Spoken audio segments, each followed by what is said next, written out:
coming up shortly, we're going to be chatting with Mr. Robert Reynolds from the Mavericks and, more importantly, the Hillbilly All-Stars who are playing Dauphin this year. We're actually going to hear a project of Robert's right now, somebody besides the Mavericks. This is somebody we play every once in a while. It's more on the pop vein, but we love him. It's a band called Swag, made up of, well, Robert Reynolds is in there.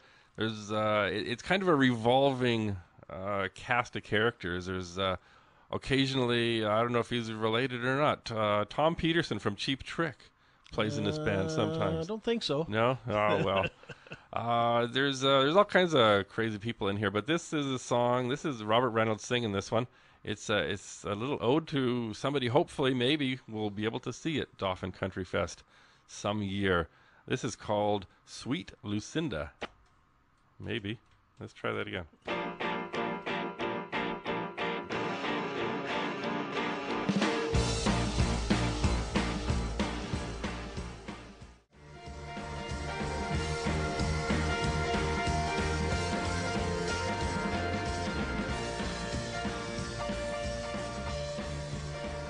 Here we are. We're on the TwangTrust, and on the phone with us from Parts Unknown, Mr. Robert Reynolds.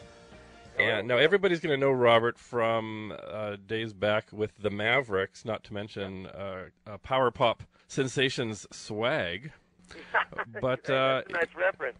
well, Yeah. but you got a new combo playing the Dauphin Country Fest Sunday night, the Hillbilly All Stars.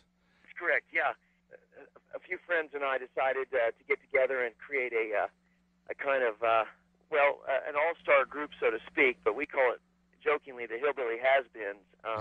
It's folks like Chuck Mead from BR549, an incredible singer named Joy Lynn White, Ooh, who is she's had record deals with Warner Brothers, Sure. Columbia, sang with Dwight and so forth. She's a phenomenal singer. Mark Colley, who was one of my label mates back in the old MCA days. He's an amazing songwriter and talent. He's an actor as well. We do shows where we share a really, really great band, and we all share stage time, and we call it the Hillbilly All-Stars. well, cool. Now Chuck Me just put out a new record with BR549 not too long ago. Are they still in existence? Absolutely. That's the cool thing about the Hillbilly All-Stars. I can record a new Swag album when I want, or if the Mavericks decide to do something on the road, or if I've got, record I'm working on, anything I want to do, anything we want to do. It's not an exclusive kind of thing. We created the Hillbilly All-Stars so that we could do it when it felt right and do it well and do it with great spirit. So it's perfect. Chuck he knows when his free time is available to him and knows when he's prepared to go out and do some Hillbilly All-Star shows. Well, cool. Now, Mark Colley, I know I've been a fan for a long time, but like even "The Man in the Moon is Crying" is as great as songs get, I think. But I hadn't heard from him for a long time until I was sitting watching the movie channel one night, watching that classic John Travolta film, The Punisher, and then all of a sudden there was this bad guy who was the spitting image of Mark Colley. That's him, and that was Mark. He was playing the hillbilly hitman Yeah. back in that movie. Yeah, it's the cool thing about Mark. Mark has diversified his interests and his creativity. Nashville can be, as we know, and I'm on the TwangTrust, so I can speak pretty honestly. It can be a bit of a kind of flavor of the month town. Speaking of the music that gets produced, it can be very. And I'm not a sour grapes guy. I don't mind that. They run trends, and sometimes I'm not a part of that trend or whatever. I've had a great experience with Nashville and no regrets. But I think Mark felt that same thing, that, in order to feel alive as an artist, he needed to be able to do, whatever he dreamt up. And so he did some acting and intends to do more of that. Hillbilly All-Stars works for him because right now it's too hard for him to grab a band, financially put this band together, hit the road, and make it work. He hasn't had a hit record in several years, but there are people who care about seeing him, and that's where the Hillbilly All-Stars come in. Now, Paul Deacon, the old drummer from the Mavericks, he's in this project as well? Indeed he is. And Chuck and Paul and I are sort of your hosts, if you will, of the Hillbilly All-Stars. We're kind and Bailey of this circus, and then the rest is kind of just filling in with whomever might be available, because we intend to have that revolving door constantly rotating with singers coming in and going. So yeah, Paul's my best friend for 20 plus years, 20 odd years, and mostly odd years. He actually married a girl from Winnipeg, didn't he? Yes, he did. Indeed, that's good. Yeah, good. You got your facts down. He did. He's extremely happy. Married a girl by the name of Tracy Badachka, and they have a beautiful boy of 5 years of age. Wow. And they have a beautiful home in the heart of Nashville, and she's quite content living in Nashville. They do very regular trips back home to Canada, to Winnipeg. In fact, I was asking her just like 2 days ago if she thought she might make this trip with us to kind of have a little bit of home time, and she said that she was looking at that. Sure. Well, that'd be cool. I remember when it happened way back. It was when the Mavericks were still a going thing, and I thought, oh, this is great. We're going to get to see the Mavericks like every 6 months, and that never quite happened. Right? Yeah. And the unpredictable Mavericks, but it just doesn't work out as such. It's a funny thing. Raul's had dreams that he wants to do, certain music, and it does not certainly include, the Maverick sound or whatever. And that's all cool. It really is. I think we all, we've been a band since 1989. I think, we'd be more unhealthy if all we really felt we could do was the Mavericks, if all we felt we could do was lean on each other. But fortunately, I think we're all independent enough and strong enough to have other goals. So I have to be positive in that. Well, the last Mavericks record that came out in 2003, that record sort of came out of the blue. Is there any chance of that ever happening again, do you think? I sort of hold out for that. I feel like a good example of how I feel about the Mavericks was recently I went to see that Bob Dylan, Willie Nelson show, and they were doing baseball stadiums in the States, and just doing these little old stadiums, and it was real cool.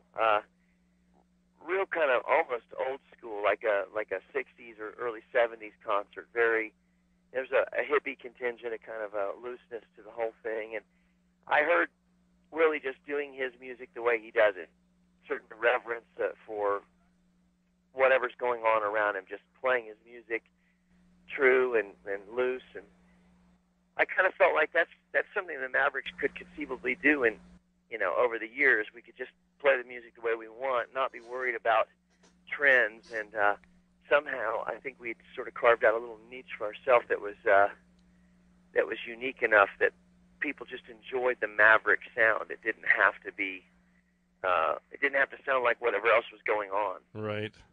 No, on that album, on the DVD audio version of that last record, there's a little documentary, and there's a great moment where Paul mentions an anxiety dream he's having where Raul freaks out over the monitors not working, and you turn to Raul and say, "You're not still like that, are you?"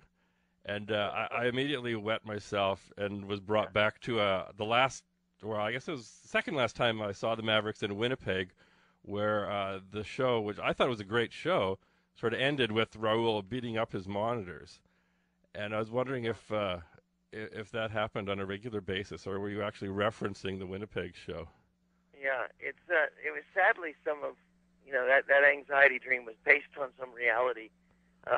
Raul was, his temperament was not always known for having great balance. I mean, I don't think his keel was, and so we often had to deal with funny things like that. And yeah, it's a little hard on every, the show must go on, and we've had a few odd moments around the world. But it's funny that Paul would mention it, and you actually have seen one. But then I think the frequency of which this monitor and other temperament moments happen, actually, it probably isn't so odd. Yeah. Well, he is the sensitive artiste and all. Yes, he is. He's very sensitive somewhere. Yeah. I'd like to meet him there sometime. Yeah. At that sensitive place. Yeah. Well, we actually met, I don't know if you remember or not, but we actually met shortly after that monitor incident.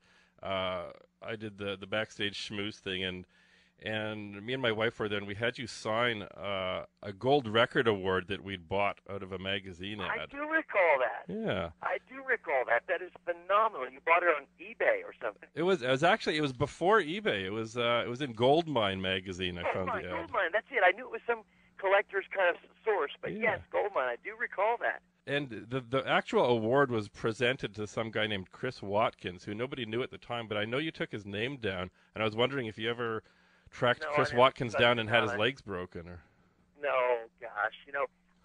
This is a very funny conversation. I am, as I told you off air, I'm at the Norman Petty, Norma Jack studios here in Clovis, New Mexico. And I'm here visiting a private tour of studios where Buddy Holly and many others recorded all their great music in the early days. And I was getting all these great old record awards, gold record awards, dating to the a lot of them to the 50s and early 60s. And I was talking about how Nashville, these things pop up all the time, and I'm a collector. I don't know if I told you that day, but I've got Doors gold records. I've got Bob Dylan gold records. I've got I go and get it. Yeah. Well, I remember you telling me you owned a suit that Buddy Holly wore on an album cover. Yeah, the Chirpin Crickets cover suit. Yeah. Gray suit. Yeah. So are you wearing it down there right now? No, I'm not. I'm warm for a suit today. It's hot down here in New Mexico. But I'm a real hardcore collector of memorabilia. In fact, the reason I'm here is more memorabilia related than anything else. So the Hillbilly All-Stars are going to do a festival here in Clovis. So I'm here on that business as well. But I'm here to talk about doing a memorabilia installation at the Visitor Center in Clovis because they have such a rock and roll history. Oh, it's such a unique, out-of-the-way place. And last week I was involved in the sale of that Elvis home that just went down on Sunday. Elvis's house that he had the year before he bought Graceland. He lived in what I'd call the last regular neighborhood that he could possibly live in. And he lived there for 13 months before his fame sort of demanded that he move to a more private location, gated kind of thing that Graceland was and is. So, I enjoy the whole rock and roll, country music, hillbilly thing just completely. Well, cool. Now, it's amazing the scope of the stuff you're involved with musically, like from, country stuff with the Mavericks to the power pop stuff of Swag. Yeah. What's the status of Swag, anyway? Well, that's funny. Ken Coomer and I have been together a lot lately. And Jerry Dale McFadden from Swag, the piano player of X of Mavericks and Sixpence None the Richer, he's in the Hillbilly All-Stars, so you'll be seeing him up there as well. Cool. So our intentions are to put a new record together this year, record a new Swag album. Oh, great Power news. Pop, return. The triumphant return of the lesser-known Swag. Yeah, well, I just played you the other day. I was playing some new Tommy Keene, and I thought Swag would go along great with that. Yeah, well, that's great. I appreciate that you even have any interest in Swag. Absolutely. That's a fabulous record. That you have, kept up with that at all. After doing the Mavericks, as important to me as the Mavericks and as big as the Mavericks were able to be, I feel like Swag is bound to be kind of in the shadows somewhere. Well, it's great news that there's going to be a new one coming out. Yeah, I was a big fan of that record for sure. Now, will there be an actual Hillbilly All-Stars album to flog while you're in Dauphin? Probably not by Dauphin. We part of the intentions with the Hillbilly All-Stars was to be able to build this band and sort of and don't take any offense, of course, but in spite of trying to chart a record, in spite of radio success. Now, what I mean by that is just simply not waiting for something to happen at radio to kind of green light the band going forward. And this band is based on, a performance history that all of us have, a bit of, we have history with songs on radio, which we play, we do Even the Man in the Moon is Crying, and we even cover some Mavericks in a unique fashion. We're doing our own radio history, but we're also just doing live interpretations of classic hillbilly music and country music and early rock stuff. Wow. Well, that's going to So, be... Who does the vocals on the Mavericks stuff? Well, we share them, like even in some cases, Joylyn White has sang some things because, and I really feel this, but a great song really should just be able to be interpreted in many, many ways. And I feel like some of the Maverick things, like All You Ever Do Is Bring Me Down, is just a party song, and Chuck Mead sang it the other night. We did a show, and Chuck sang that, and I just do some harmonies the way I've always done them, and Jerry Dale has also done years and years of Maverick harmonies. So, it's not to in any way, shape, or form replace the Mavericks, because I don't really believe in that. I believe, the Mavericks are what they are, and they're sort of unique to themselves. So I don't really want to go out and try to do Mavericks light or do the we don't do any great number of Mavericks songs. Right. It's just that wouldn't feel kind of like it wouldn't feel right to me. We just do a song or two to reflect a little bit of the history of what brought what the individuals have brought to the Hillbilly All-Stars.